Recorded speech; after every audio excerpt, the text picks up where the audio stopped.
नमस्कार। एक और टिप्पणी के साथ मैं अतुल चौरसिया। हालात दिन पर दिन बिगड़ते जा रहे थे। दरबार में चिंता बढ़ती जा रही थी।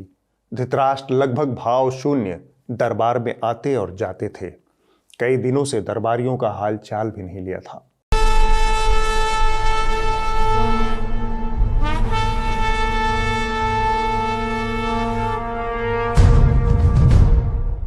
बैठे बैठे अचानक से धृतराष्ट्र बोल पड़े, संजय, उम्मीद करता हूं कि जम्बूद्वीप में स्थितियां काबू में होंगी।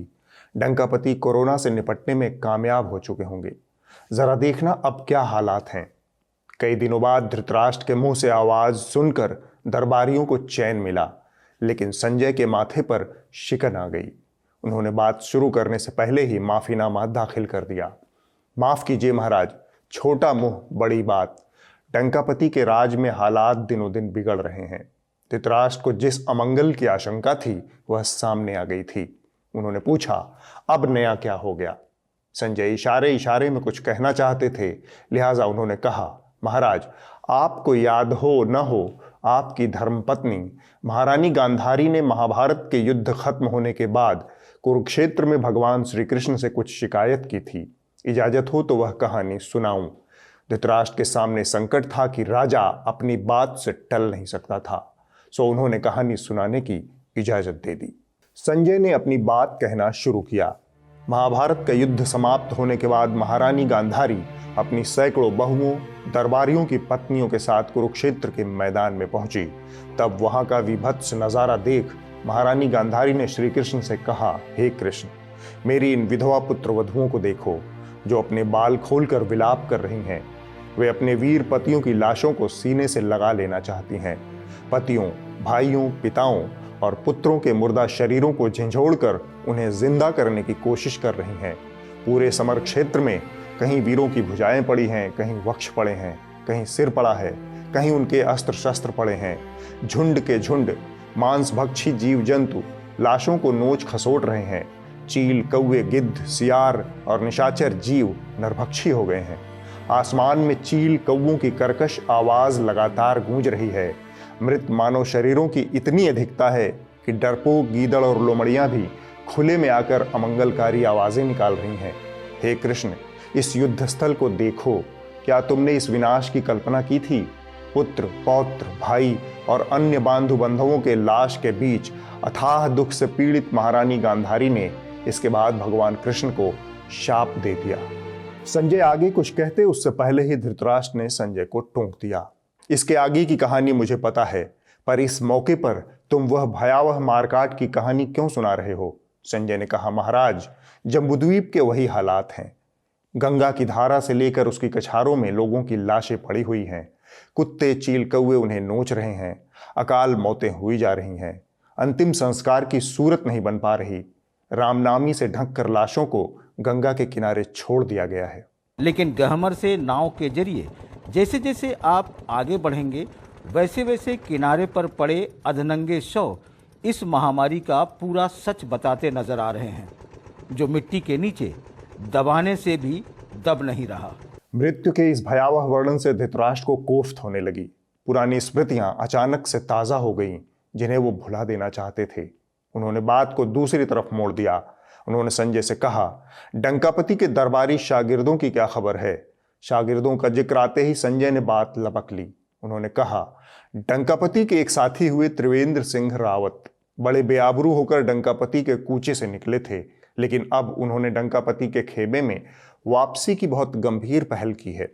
यहां पर धृतराष्ट्र ने संजय को टोक दिया। रावत जी की खासियत क्या हुई?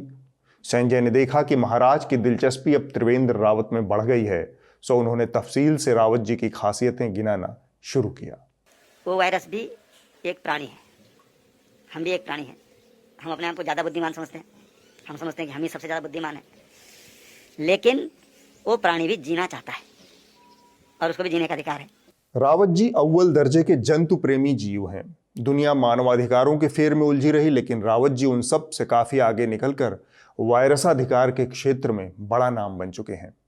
धृतराष्ट्र कम से कम समय में ज्यादा से ज्यादा जान लेना चाहते थे। संजय ने उनकी बेचैनी को पकड़ लिया और रावत कथा आगे बांचना शुरू किया। ताज़ा जानकारी यह है महाराज कि अखिल वायरस स्वयंसेवक संघ ने अपनी प्रतिनिधि सभा में सर्वसम्मति से फैसला किया है कि मृत्युलोक में त्रिवेंद्र सिंह रावत उनके ब्रांड एम्बेसडर होंगे। वायरस संघ के सरसंघ चालक ने एक बयान भी जारी किया है। वह बयान मैं जस का तस आपके सामने पढ़ देता हूं। समस्त मानव जाति वैक्सीन, दवाई, इंजेक्शन आदि बनाकर हमारे वायरस समाज का विनाश करने पर आमादा है। और तो और इंसानों के बीच एक कोई बाबा रामदेव है जो हमारा तो बाल बांका नहीं कर पा रहा, लेकिन हमारे नाम पर कोरोनिल बनाकर मोटा पैसा कमा रहा है। ऐसे अनैतिक मानव समाज से निकले भाई त्रिवेंद्र सिंह रावत ने अपनी मानव जाति से दुश्मनी मोल लेकर हमारे वायरस समाज के लिए आवाज़ उठाई है, हमारे अधिकारों का समर्थन किया है, हमारे जीवन के अधिकार की पैरवी की है। हम राष्ट्रीय वायरसाधिकार आयोग से अपील करते हैं कि जल्द से जल्द इस बाबत एक प्रस्ताव पारित करके आदरणीय त्रिवेंद्र सिंह रावत को मृत्युलोक में वायरस समाज का एकमात्र आधिकारिक प्रवक्ता घोषित कर दे। इसके अलावा हमने एक और निर्णय लिया है। चूंकि मानव समाज से होकर भी रावत जी ने हम वायरसों के अधिकार की पैरवी की है, इसलिए हम घोषणा करते हैं कि रावत जी और उनके परिजनों को हमारे वायरस परिवार का कोई भी सदस्य आजीवन संक्रमित नहीं करेगा। हम कोरोना के साथ ही खसरा, रोटा, पोलियो, फ्लू आदि तमाम बिरादरियों से अपील करते हैं कि वो इस बात का ध्यान रखें। धृतराष्ट्र को रावत जी की कहानी दिलचस्प लगी, लेकिन उनके दिमाग में फिर से जम्बूद्वीप के हाहाकारी हालात घूमने लगे। उन्होंने एक बार फिर से घड़ी की सुई डंकापति की तरफ मोड़ते हुए कहा, डंकापति इस सूरत हाल से निकलने के लिए क्या कर रहे हैं? संजय ने कहा, अव्वल तो लगता है महाराज कि डंकापति अपने खास दरबारी शाह आलम के साथ कोप भवन में चले गए हैं। न कोई इवेंट, न कोई राष्ट्र के नाम संबोधन, लेकिन उनके सिपाही पूरी तरह से मुस्तैद हैं। सिपाहियों का नाम सुनकर धृतराष्ट्र चौकन्ना हो गए। संजय ने अपनी बात आगे बढ़ाई, महाराज दिल्ली की सड़कों पर डंकापति से सवाल पूछने वाले कुछ पोस्टर चिपका दिए गए थे। उसमें लिखा था कि डंकापति ने हिंदुस्तानियों की वैक्सीन विदेश क्यों भेज दी। इससे नाराज होकर डंकापति के सिपाही लोगों की धरपकड़ में लग गए। अब तक 25 से ज्यादा रिक्शा चालक, कबाड़ी, कचरा बीनने वाले, ऑटो रिक्शा चालक और दिहाड़ी मजदूरों को इस आरोप में गिरफ्तार किया गया है, क्योंकि उन्होंने डंकापति के नाम के पोस्टर चिपका दिए थे। आपको बता दें, दिल्ली में अलग अलग जगहों में पीएम मोदी के खिलाफ बाकायदा पोस्टर चस्पा किए गए हैं, जिस पर लिखा है, मेरे बच्चों की वैक्सीन विदेश क्यों भेज दी। इस पर दिल्ली पुलिस ने 25 लोगों के खिलाफ एफआईआर दर्ज की है और करीब 25 लोगों को ही गिरफ्तार किया है। धृतराष्ट्र का सुर फिर से तल्ख होने लगा। उन्होंने पूछा, ये नौबत ही क्यों आई? संजय ने कहा, ये तो कुछ भी नहीं है महाराज। डंकापति के नुमाइंदे तो 1 महीने से मैदान से गायब हैं, लेकिन जो लोग जनता के बीच में रहकर जनता का काम कर रहे हैं, उनके घर पर भी डंकापति के सैनिक धमकाने पहुंच जा रहे हैं। कांग्रेस का युवा चेहरा है बीवी श्रीनिवास, जो राजधानी दिल्ली और आसपास के इलाकों में लगातार मदद कर रहे हैं, लेकिन उसके मद्देनजर उनसे पूछताछ की गई है कि आखिर इतनी सामग्री वो कहां से ले आ रहे हैं मदद के लिए, जो लगातार चाहे ऑक्सीजन के सिलेंडर हो, रेमडेसिविर इंजेक्शन हो या फिर अन्य तमाम दवाइयां हो। सांसद पप्पू यादव को पटना में पुलिस ने गिरफ्त में ले लिया है। ये वही पप्पू यादव हैं जो कोरोना में लोगों के मददगार साबित हो रहे हैं, लेकिन लॉकडाउन उल्लंघन के नाम पर पप्पू यादव को आज सुबह पुलिस ने गिरफ्तार कर लिया। धृतराष्ट्र ने फनफनाते हुए कहा, क्या डंकापति ने अपना दिमाग ताखा में रख दिया है?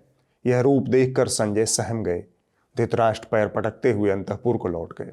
धृतराष्ट्र संजय संवाद में इस हफ्ते बस इतना ही। संघ प्रमुख मोहन भागवत ने कोरोना से पैदा हुए हालात पर सकारात्मकता फैलाने के लिए दिल्ली में एक प्रवचन का आयोजन किया। नाम ही था पॉजिटिविटी अनलिमिटेड। लिहाजा बाल्टी भर भर कर यहाँ पर सकारात्मकता फैलाई गई। संघ प्रमुख का सारा जोर सकारात्मकता फैलाने पर था और थोड़ा सा जोर उन्होंने बीती ताही बिसार के आगे की सुध लेने पर भी दिया, लेकिन विशेष जोर कोरोना का वैज्ञानिक पद्धति से इलाज करने पर था। लेकिन जानकारी के बारे में ध्यान रखना, जो कहा गया कि वैज्ञानिकता का आधार लेना चाहिए, वैज्ञानिकता क्या है? परीक्षा करके लेना। कोई कहता है इसलिए वो ठीक है, ऐसा नहीं है। भागवत जी की यह बात उनके स्वयंसेवकों ने तत्काल सिरे से खारिज कर दिया। भागवत ने कहा, इस वक्त बचाव के तमाम उपाय बताए जा रहे हैं, लेकिन आप उनका विज्ञान सम्मत तरीके से अवलोकन करके ही इस्तेमाल कीजिए। लेकिन स्वयंसेवकों ने खुला विद्रोह कर दिया।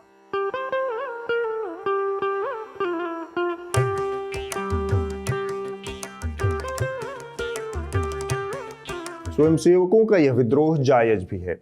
इतने वर्षों से शाखाओं में उन्हें गौमूत्र और गोबर वाली चिकित्सा पद्धतियों की शिक्षा दी गई है और आज अवसर आने पर विज्ञान की ओर ताकने को कहा जा रहा है। विज्ञान कहता है कि धुएं में कार्बन होता है और धुआं फेफड़े के लिए हानिकारक है। खासकर कोरोना में तो फेफड़ों की ही शामत आई हुई है, इसलिए उसे किसी भी तरह के धुएं से बचा कर रखना है। लेकिन स्वयंसेवकों ने ऐलानिया कहा कि सरसंघ चालक चाहे जो कहें, हवन तो घर घर हो के रहेगा। सेवा भारती और राष्ट्रीय स्वयंसेवक संघ के तत्वावधान में ये धूपन क्रिया के माध्यम से इस वातावरण को शुद्ध और सैनिटाइज करने का काम कर रहा है। कल 16 मई है, परसों 17 मई को अपने अपने घरों में सुबह 7 बजे से 8 बजे तक सभी कार्यकर्ता अपने घरों पर हवन करेंगे। मेरा सभी नागरिकों से, क्षेत्र के लोगों से अपील है कि अपने अपने घर पर इस धूपन क्रिया के माध्यम से मंत्रोच्चार के साथ हवन करें, इस वातावरण को शुद्ध बनाएं और संकल्प लें कोरोना हारेगा और ये अपना देश भारत इस जंग में विजयी होगा। खबरिया चैनलों की दुनिया में हमेशा की तरह आधा सच, अधूरी तस्वीर और भरमाने वाले खेल बीते हफ्ते भी जारी रहे। मसलन रिपब्लिक भारत की एंकरा सुचरिता की जुबानी सुनेंगे तो आपको लगेगा कि बनारस में रामराज उतर आया है। प्रधानमंत्री नरेंद्र मोदी अपने संसदीय क्षेत्र बनारस पर लगातार नजर बनाए हुए हैं। वाराणसी एक ऐसा शहर है जहां कोरोना की जांच रिपोर्ट सिर्फ 24 घंटे में मिल जा रही है। खास बात यह कि पीएम के निर्देश पर यहां तीसरी लहर को लेकर तैयारियां भी शुरू कर दी गई हैं। हालत यह है कि बनारस के संस्कार घाटों पर कुछ दिन पहले तक लाशें जलाने की जगह नहीं थी। गंगा के किनारे रेती में जहां तहां लोगों की लाशें दबी पड़ी हैं। ये ऑफ कोर्स प्रधानमंत्री की अपनी कंस्टिट्यूंसी है वाराणसी की, और यहाँ पर भी वही दृश्य पिछले कुछ दिन देखने को मिले हैं जो हम आपको लगातार उत्तर प्रदेश के बाकी गांवों से दिखाते आ रहे हैं अपनी रिपोर्टिंग में।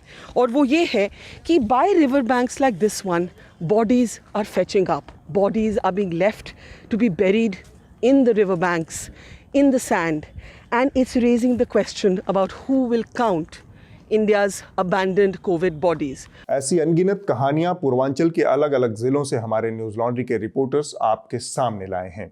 आधा सच अधूरी तस्वीर पर सिर्फ रिपब्लिक भारत का ही कॉपीराइट नहीं है। कुछ दिन पहले बाबा रामदेव ने रूबिका लियाकत के सामने कोविड अस्पताल से जुड़े कुछ बड़े बड़े दावे किए थे। हमारे रिपोर्टर बसंत कुमार और आयुष तिवारी ने रामदेव के उन दावों की पड़ताल की और पाया कि बाबा साफ साफ झूठ बोल रहे थे। न तो वहां दावे के मुताबिक बेड थे, न ही लोगों को दावे के मुताबिक भर्ती किया जा रहा था। ये रिपोर्टर्स दिन रात इस महामारी का सच आपके सामने ला रहे हैं। हम ऐसा इसलिए कर पा रहे हैं क्योंकि न्यूज लॉन्ड्री देश का पहला सब्सक्राइबर आधारित मीडिया संस्थान है। आपके हित की जिन खबरों को मुख्यधारा का मीडिया दबा छुपा देता है, हम उन खबरों को आपके सामने इसलिए ला पाते हैं क्योंकि हम किसी कॉरपोरेट या सरकार के विज्ञापन के सहारे नहीं हैं। आपका छोटा सा समर्थन निष्पक्ष और निर्भीक पत्रकारिता का सहारा बन सकता है। इस देश में लगभग बर्बाद हो चुकी मुख्यधारा की पत्रकारिता का कोई इलाज अगर आपको करना है तो आप ही को आगे आना होगा। न्यूज लॉन्ड्री को सब्सक्राइब करें और गर्व से कहें, मेरे खर्च पर आज़ाद हैं खबरें। एक हमारे मित्र हैं 2 शब्द वाले अमीश देवगन। काफ़ी दिनों बाद छोटे पर्दे पर उन्होंने वापसी की है। कोविड से पीड़ित थे। हम उनके सेहतमंद होने की कामना करते हैं। जब ऊपर से ही पॉजिटिविटी फैलाने का संदेश आ चुका था तो ये महाशय कहाँ से बच पाते। सो इन्होंने सकारात्मकता की पूरी थीसिस ही खोल कर रख दी। मैं कह रहा हूं कि सिर्फ खुद को सकारात्मक रखना बेहद जरूरी है। जब आप पॉजिटिव सोच रखते हैं, सकारात्मक के लिए कोरोना पॉजिटिव रिपोर्ट आई तो आपकी सोच पॉजिटिव बहुत ज्यादा हो जानी चाहिए। सकारात्मकता तो ठीक है, लेकिन व्यक्तिगत स्तर पर सकारात्मक होने की बात को चालाकी से पत्रकारिता में सकारात्मकता की बेवजह बहस शुरू कर देना ठीक बात नहीं अमीश भाई। इससे यह बात झुठलाई नहीं जा सकती कि प्राइम टाइम बहसों का विषय कोई अदृश्य शक्ति तय करती है। खैर, सकारात्मकता की आड़ में आप सरकारों को जवाबदेही से बच निकलने का जो अंडरग्राउंड रास्ता तैयार कर रहे हैं वह कामयाब नहीं होगा। अमीश देवगन ने इतना ही नहीं किया, उन्होंने इस पूरे कार्यक्रम को मैं और मेरी कोविड यात्रा में तब्दील कर दिया। यह देश और इस दुनिया के करोड़ों लोग इस बीमारी से जूझ रहे हैं। मैं भी नवंबर में इस बीमारी से गुजर चुका हूं, लेकिन अमीश ने इस कार्यक्रम को मैं कर दिया। इसलिए मुझे उम्मीद है कि मेरा अनुभव आपके काम आएगा।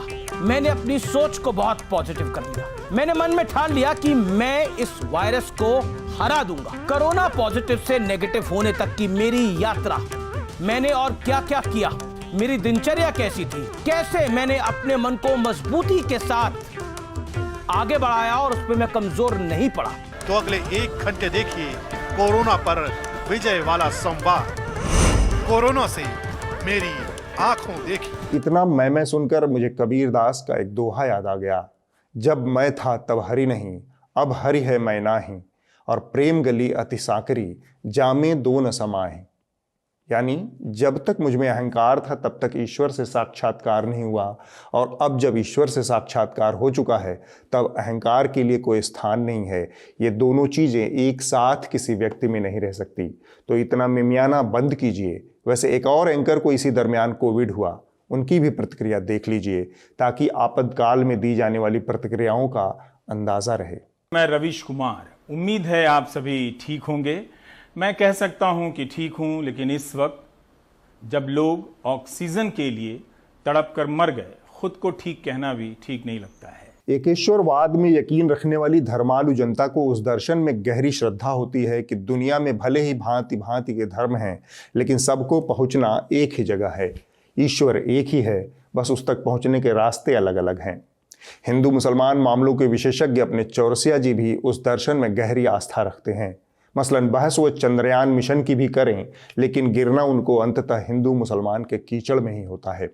हर दिन वो इस कीचड़ में गिरने का एक नया रास्ता ढूंढते हैं, गिरते हैं, निकलते हैं और फिर गिर पड़ते हैं, बिल्कुल विक्रम बेताल की तर्ज पर। मतलब आप मान रहे हैं कि पश्चिम बंगाल में पॉपुलेशन ज्यादा बढ़ रही है, और पश्चिम बंगाल में ज्यादा पॉपुलेशन किसकी है?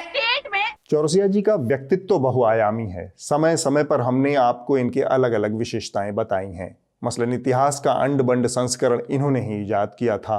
हजारों हजार साल पहले जब धरती पर मानव जाति का कोप नहीं बरसा था, हवाएं साफ थी, नदियां निर्मल थी, धरती उर्वर थी, बाकी जीव जंतुओं के लिए भी उतना ही स्थान था जितना मानवों के लिए था।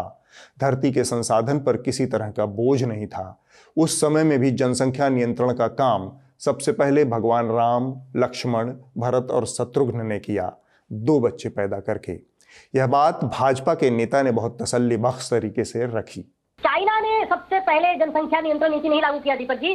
सबसे पहले मानव इतिहास में जनसंख्या नियंत्रण नीति भगवान राम ने लागू किया था। वाल्मीकि रामायण में इसका जिक्र है, रामचरितमानस में इसका जिक्र है। दुई सुत सीता सुंदर जाए, लौकुश वेद पुराणन गाए, गोस्वामी तुलसीदास जी ने लिखा है। और समाज को स्पष्ट संदेश देने के लिए भगवान राम, लक्ष्मण, भरत और शत्रुघ्न सबने हम दो हमारे दो नीति का पालन किया। इस दावे पर जाहिरन एक तार्किक जवाब आना चाहिए था, वो एक दूसरे पैनलिस्ट ने दिया। पांडव 5 थे, कौरव 100। पांडव 5 थे, कौरव 100। ये भी थोड़ा कोट कर दीजिए अगर शास्त्रों पे ही आए हैं तो। यहाँ पर चौरसिया जी ने अपनी उद्भट ऐतिहासिक ज्ञान का प्रदर्शन करते हुए जो कहा वह आप भी सुनिए। फिर भी 5 पांडवों ने कौरव को हरा दिया था। 5 पांडवों ने कौरव को हरा दिया था। अब इस जवाब का परिवार नियोजन और जनसंख्या नियंत्रण की बहस से क्या संबंध है? इस बात पर अगर आप विचार करेंगे तो गश खाकर गिर पड़ेंगे। इस तरह की उलझुल बातें और तर्क सुनने का शौक हो तो महीने में एक आध बार इनके शो का दर्शन कर लिया कीजिए, पर्याप्त मनोरंजन हो जाएगा। ऐसे भी लॉकडाउन में तनाव बहुत बढ़ गया है। जल्द ही इन्हें टीवी पत्रकारिता का सूरमा भोपाली घोषित करने पर गंभीर विचार चल रहा है। पौराणिक कथाओं में परिवार नियोजन और जनसंख्या नियंत्रण की बात चली है तो एक आध उदाहरण मैं भी दिए देता हूँ। भगवान श्री कृष्ण की 8 रानियां हैं। बच्चों की कोई तय संख्या नहीं बताई गई है, अलग अलग जगहों पर अलग अलग संख्याएं हैं। अच्छा, धर्म का धुआंधार इस्तेमाल सिर्फ दीपक चौरसिया ही नहीं कर रहे हैं। दीपक के पास राम है तो अमीश के पास महादेव हैं। विश्व की ताकतें झुक गई जब महादेव ने अपना तीसरा नेत्र खोला। यह हमारे खबरिया चैनलों की असलियत है। इसके एंकराओं का अद्भुत ज्ञान है, जिन्हें संविधान के अनुच्छेद और अनुसूचियों की संख्या पता हो न हो, विज्ञान सम्मत विचारों की परवाह हो न हो, लेकिन उन्हें रामायण में जनसंख्या नियंत्रण, महाभारत में इंटरनेट और कोरोना में महादेव के तीसरे नेत्र की पूरी जानकारी है। जाहिलियत और धूर्तता के लिहाज से यह हिंदी पत्रकारिता का स्वर्णिम काल चल रहा है। अब वक्त है इस हफ्ते की रिपोर्ट का। जो कही जा रही थी बातें कि अंदर में भी सोशल डिस्टेंसिंग का ख्याल रखा जाएगा। ट्रेनें तो खुल दी हैं, लेकिन कैसे स्टेशन पर thousands of the migrants workers in different groups walking। इस हफ्ते की रिपोर्ट दैनिक भास्कर.com से। यह रिपोर्टिंग की दुनिया में एक मिसाल है। गंगा के तट पर स्थित उत्तर प्रदेश के 27 जिलों से की गई यह मेगा रिपोर्ट हमें बताती है कि 1140 किलोमीटर के दायरे में 2000 से ज्यादा लाशें दफन हैं। इस रिपोर्ट के लिए दैनिक भास्कर ने अपने 30 रिपोर्टरों को एक साथ इस मुद्दे की रिपोर्टिंग के लिए तैनात किया था। उत्तर प्रदेश के 27 जिलों में बहती मां गंगा की धाराएं शायद यही दर्द बयां कर रही है। उनका तरीका कुछ अलग है। तभी तो जिन लाशों को दफन कर सच्चाई छिपाने की कोशिश की गई, उन्हें मां गंगा ने खुद बाहर निकाल दिया। दैनिक भास्कर के 30 रिपोर्टर्स ने उन सभी 27 जिलों से ग्राउंड रिपोर्ट भेजी है। आप इन तस्वीरों को देखिए, पढ़िए और खुद तय करिए कि क्या सही है और क्या गलत है। अगले हफ्ते होगी एक और टिप्पणी। आप लोगों के समर्थन और प्यार से न्यूज़ लॉन्ड्री के यूट्यूब चैनल पर आज 1 मिलियन से ज़्यादा सब्सक्राइबर हो चुके हैं। अपना प्यार बनाए रखिए, हमारे वीडियोस को ज़्यादा से ज़्यादा लोगों तक शेयर कीजिए, चैनल को सब्सक्राइब कीजिए और अपना ध्यान रखिए। नमस्कार।